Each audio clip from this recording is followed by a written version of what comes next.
they would mock up the vehicles that you see on the road. They would first sketch them on paper, literally, guys, pieces of paper.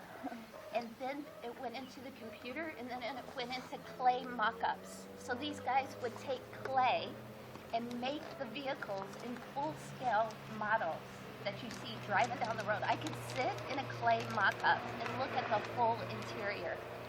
That's what these designers do for General Motors and all these big OEMs, original equipment manufacturer companies. The engineers, like my husband, who is an engineer, he's great. His mind works in those intricacies of making a part to the millimeter specification.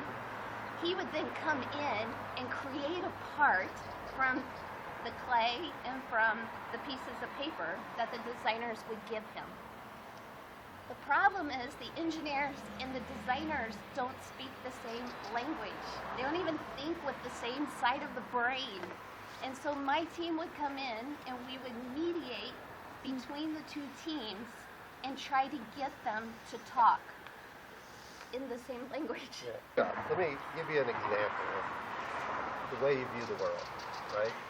It's based on your culture, right, and the way you think.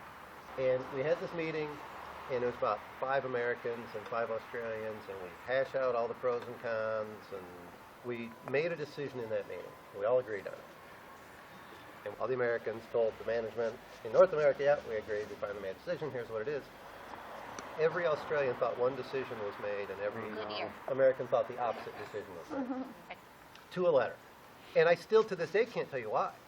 But this happened over and over in meetings. And there's just something about cultural differences, and you just have to be aware of it, because it's very difficult to learn to think like another culture with someone that grew up in it. Well, working at GM was the same thing. I designed a lot of style components. So we would meet with these artists in the design studio every week, and they would want something done, because they always wanted to do something that no one else had ever done before, which engineers want to do that too.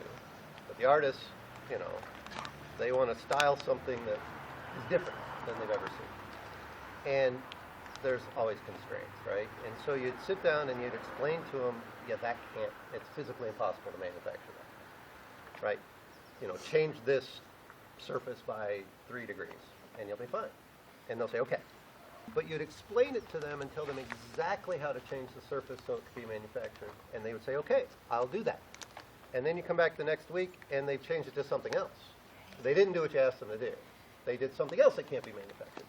And you would do this week after week after week after week, sometimes for 6 months. And you would literally be arguing about a millimeter change, and you could never come to agreement. This purely from an engineer standpoint. If you asked an artist, they would have a totally different impression of how this went. You tell them exactly what they need to do over and over and over and over again, and they do something different. That's why you need this other group. And so people who have, it's development and it's practice, isn't it? And for me, towards the end of my career, whenever I started bringing God into the workplace more and more and more, which honestly I did not do at the beginning of my career, and just seeing you guys here learning how to live in the Spirit, life is ministry and ministry is life, take that to heart, you guys. I would be in a room full of 50 male engineers trying to get them to agree. And so that in and of itself was also another dynamic to it. So I finally figured out at the end of my career, whenever I was getting so sick that I didn't have it in my strength to do anything else but to ask God for help, that I could ask him for help going into these meetings, right? And suddenly, he would show up. And Holy Spirit, nobody else in the room knew it, but I saw it, because suddenly these engineers and these designers started talking to each other whenever I asked, will you please help? And so we started getting them, in this team of people that I had, started getting them speaking the same language. It was amazing when he brought God into it.